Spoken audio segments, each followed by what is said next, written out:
15 minutes ya masano. Ya vrai. 15 minutes ya masano. Ba reportage à chaud. Ba commentaire ya moto. Ba analyse ya kafu. Ya ndenge na ndenge. Na ba vrai pro. Ya vrai. Ba vrai journaliste professionnel. Ba kopesa bino basango ya masano. Ya vrai. Ya ndenge na ndenge d'ailleurs. Basango ya masano ya ndembo. Foot, basket, volley, handball, topé, rugby, tennis de table, ping-pong, long tennis, tous les jours. Ya vrai. Masano ya makofi, bibo tutomo kato lokola libanda. Ya vrai. Boxe, karaté, judo, taekwondo, shokando shosho, jujutsu. C'est na 15 minutes ya masano tous les jours banda lundi ti samedi. Ya vrai. Ya vrai. Dimanche. Vendredi 29 septembre 2017, 15 minutes. Yamasano ya mukolo mwalelo yambote tue bana kobanda 303e numéro na pesi bino mbote bino bana nyonso ya 15 minutes yamasano na oyo etali masano ya vendredi ya mukolo mwalelo ekozala ebele otore bana ko solola bomona ki lobby mibange ya ba événement oyo etali masano lelo tokozanga te kolobela oyo etali fekoluta 15 minutes ya masano. Ya vrai. Jamais Zala, jamais Salamana TV Moko Awana Léo. Sous le patronage du président de la République démocratique du Congo, Joseph Kabila Kabange. Original. Avec le partenariat du ministère des Sports et Loisirs et l'hôtel de ville de Kinshasa. Kinshasa, capitale africaine des sports de lutte. Du 27 septembre au 1er octobre au Pullman Hotel, la République démocratique du Congo offre son hospitalité légendaire aux amoureux des sports de combat. En accueillant le tournoi international de lutte d'Afrique centrale, conférence de presse, forum des présidents des fédérations de lutte d'Afrique centrale, assemblée générale des membres de l'Union des fédérations d'Afrique centrale. Samedi 30 septembre 2017, à partir de 15h au Stade des Martyrs, cérémonie d'ouverture. Dimanche 1er octobre, combat au chapiteau du Pullman Hotel. Kinshasa, capitale africaine des sports de lutte. Mbote. Tofungola 15 minutes ya masana mukolo mwalelo na oyo etali bongo. Publication en liste oyo coach Florent Ibenge Android et Bende Pelimoto a outé ko publier liste en 23 joueurs oyo bakoyeba na kondongwana na mboka ya Tunisie boyebete match retour oyo ekoposé bongo République démocratique du Congo ba Léopard na biso pe équipe oyo ya Libye to koisa ki ba makale kale kuna pe esenge to sala eloko po ete to telema mwa malamu po ete réussite mona yango bolanda ndenge nini elekaki na Gérard Angengwa. Léopard en République démocratique du Congo. Coach Android Ibenge, coaché Jean Florent, abimisi liste pour un match retour ya Libye samedi à Poso ya Sima Ekoya. Mokolo moye moyambo ya Poso eye Mwatuku Ibale na itano sanza ya Libois to lundi 25 septembre. Coach Android Jean Florent Ibenge Ikwange abimisa kibongo kuna ondako ya Makita ya FECOFA, Fédération Congolaise ya Football Association. Bakombo ya basani banso baye abiengisi bongo pona moleka moibale na bolandemi ya manaka ya boeli kolakisama ya Afrika na Kenya molongo mobimba to na lopoto Coupe du Monde ekoya oyo kobeteme omboka Russie na mobuko totuki bale na zomi na mwambeto 2018 bongo basani bana bazali banso tuku ibale na isato to 23 Léopard na lopoto bayeba biengemi bongo pona lisanolina eko kutanisa ba Léopard na équipe ya Libye. Tolanda bongo coach Florent Ibenge Ikwangi. Liste de 23 joueurs qui sont sélectionnés, donc 3 gardiens, Kiasumboa Joël, Mabrouki Nathan des CMP, Kiasumboa de Lugano en Suisse, Matampilei du TP Mazembe. 8 défenseurs, Issamampeko Mazembe, Ikoko Jordan Guingamp, Tisserand Marcel Wolfsburg, Zakwani Gabriel Gilligam, Moke Wilfried Konya Sport, Sakala Fabrice Alania Sport, Ngonda Glody ASV Club. Milieu de terrain à 6, Mbemba Chancel Newcastle, Bopé Merveille Standard de Liège, Magoma Jacques de Birmingham, Kebano Niskens de Fulham, Mpoku Paul José Standard de Liège, Shadrach Akolo, Stuttgart. 6 attaquants. Kabananga Junior, Astana. Bakambu Cédric, Villarreal. Bolingui Jonathan, Moucron. Kakuta Gaël, Amiens. Moubele Firmin, Rennes. Botaka Jordan, Saint-Tron.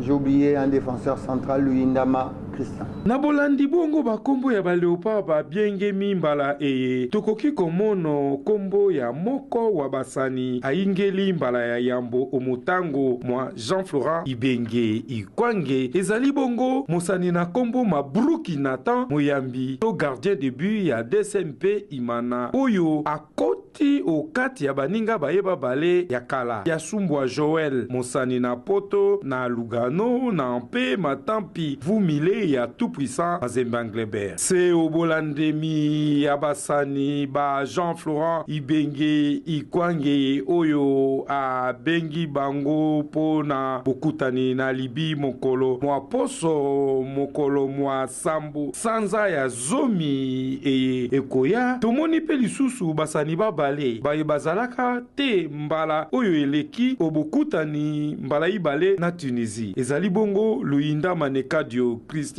epa ndenge babengaka ye mpe oyo akoma mosani wa Standard de Liège na mpe Jordan Botaka oyo akomi kobeta esika na Saint-Tron mboka Belgique basani basusu banso oyo batangemi bazali se baye babiengamaka mbala na mbala ba Jean-Florent Ibenge Ikwange tango inzo tobanzi ete atako ekomeli biso ngai mwa pasi pona bokei o Russie na Coupe du Monde kasi esengeli ete tosilisango ti na suka po na lokumu ya mboka na suka tokoki pe koloba tokoyemba nanu esilite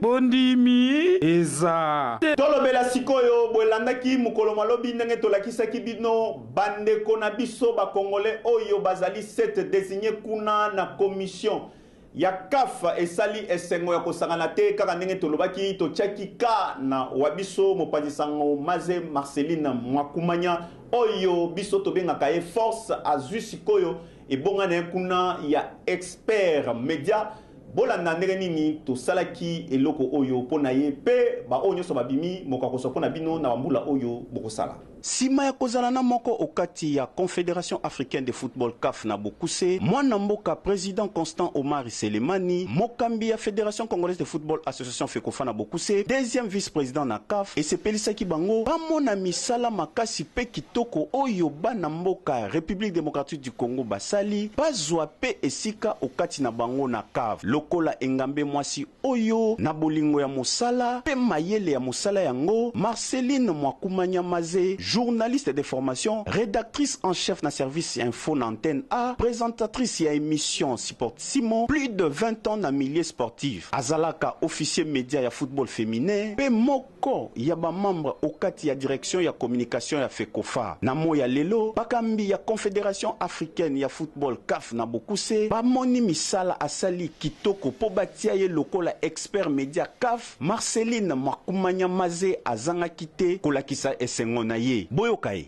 Nayoka ke sengo vraiment ko sengo makasi parce que eza lokwa mutu vandi ozelaka kaka ke un jour eloko boyekoya mais oyebi ngonga te oyebi pe mukolo te et heureusement pour nangai tellement que nazaki nanga préparer na mutu te que eko intervenir mukolo wana et lokola nga na préparer émission nanga pendant le week-end donc na sala ki ba makambo nanga nyoso nazoki ona mona ke zaki important pour nanga et malheureusement na kota kitila mozonté pour réunion wana umele ke ndati babutu donc na kipakité et puisque na kota kala banini ba internet kaka la soir tard dans la soirée et donc na ebaki nanga te ba monika bato bazo binganga ba téléspectateurs nanga ba ya partout alors partout même ba o baza na Europe parce que bande quand même na ninga nanga baza na Tunisie bazo binganga mais puisque na zawo comprendre bien fondé te na oboya ka ko sopana ko la kisaki na yebi makambo zolo bati mais je comprenais rien nazo seka tozo solo là bato misi surtout na zawo ça bon kaka amen je pensais que c'était ça qui volonté volonté na bango na bon eko kokisa un jour nzoka ndete ezaki likambo solo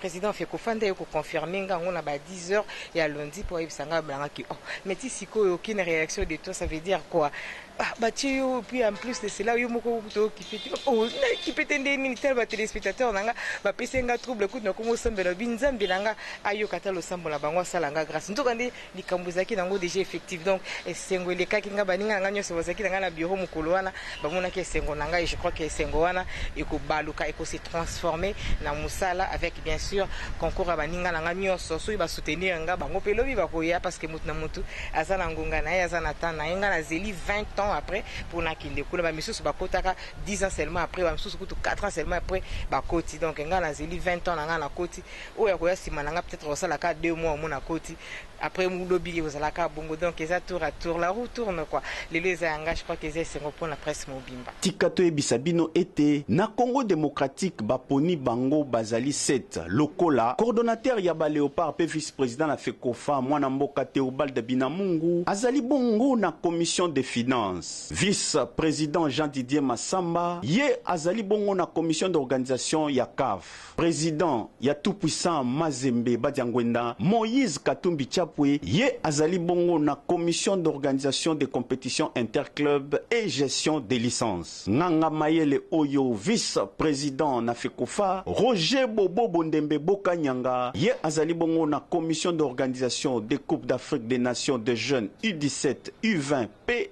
U23. Présidente ya football féminin Lili Wabidia Chimpumpu ye azali bongo na commission d'organisation ya football féminin. Mwana mboka Erita Ilunga ye azali bongo na commission technique et développement. Wabiso Mopanzi Sango oyo tobeteli maboko na 15 minutes ya masano ya mokolo mwalelo ye azali bongo expert média na kombo ya Marceline Mwakumanya oyo tobeteli lisusu maboko pe na bango nyonso totombeli bango mokakoswa na mbula oyo bakosala kuna. 15 minutes ya masano ya vrai toujours. Tolobela bongo oyo etali bongo interclub ya CAF boyebete tout puissant Mazembe asi alongi akoti sikoyo na demi-finale pour la unité akoma finale tozali kozongisa bino na bilengi oyo babe na kosala mikolo meuti koleka bautaki kokwisa makale kale bongo équipe oyo ya Soudan et indaki mabe botala ndenge nini tosala kiamo awa na rédaction na biso na Géry Gérard Angengwa. Coupe ya Confédération africaine ya football. Tout puissant Mazembe Anglebert apesi lisusu lokumu mboka RDC ekolo ya makasi. Nini toloba lisusu se kondima ete rien n'est impossible tout puissant Mazembe Anglebert. Badiangwena baseka. Lokola ete baliangando basepela. Kasi mokolo ngando kolia moto olelinde ekoti. Basudane ba El Hilal Obeid bayebi yango sika awa bakpeaki na puli ya mabe ya tout puissant Mazembe Anglebert na quart de finale ya coupe ya Confédération africaine ya football. Bongo lobi omboka Lubumbashi na libanda ya masano ya tout puissant Mazembe na Kamal City Kamalondo coach Pafil Miayo abetisaki suka na kake o esalaki te bana ngando banso babimaki na pagaille. Pas de pitié pona El Hilal Obeid mingete mitangi lokola mbula tango mwa misapi ya loboko mitano mikele mitano na libungu turu ezali awa te na quart de finale. Mokubwa Kiricho Kasusula honorable pende babengaka ye yende moto abandisi koningisa monyama na kufra moko ya somo na minuti tuku sato na libwa bopemi bozwi bikipi bibale na moko mpo na tout puissant Mazembe Anglebert rien n'est impossible libungu turu mpo na bapaya ba El Hilal. Obosongi olibanda lia lisano ya Kamal City ya tout puissant Mazembe wana mingete misopani lokola mbinzo omwete Traoré abakisi na minuti tuku ine na libwa Big Ben Malango na minuti tuku itano na mine Meshak Elia ayingisi mwamine na minuti tuku mwambe na ine liboso ete mpaka isama mpeko jo azindisa suka El Hilal Obeid na mitano na libungu tulu esengeli mpeko eba ete omuleka mwa yambo mwa quart de finale wane ezali quart de finale ale Big Ben Malango bongo aniataki mingete mibale poposo eleki. Elila Lobei azongisaki se mokele moko mwa otobi ya Kevin Mudeko. Bongo sikoyo demi-finale yamba moto, demi-finale yamba tout puissant Anglebert de bakutani na FUS ya Rabat. Moleka mwa yambo omboka Lubumbashi mokolo mwa Lumingo lokoya. Est-ce que tokobanga te kasi tokobangisa. Rien n'est impossible au tout puissant Mazembe. Ya vrai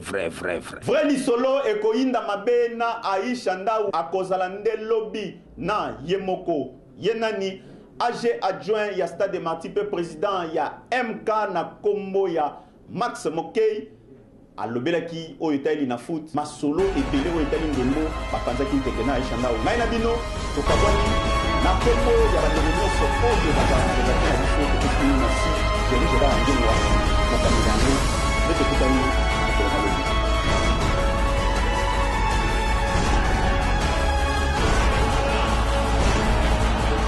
Minutes ya masala. Ya vrai. Jamais ezala, jamais salama na TV moko awa na leo.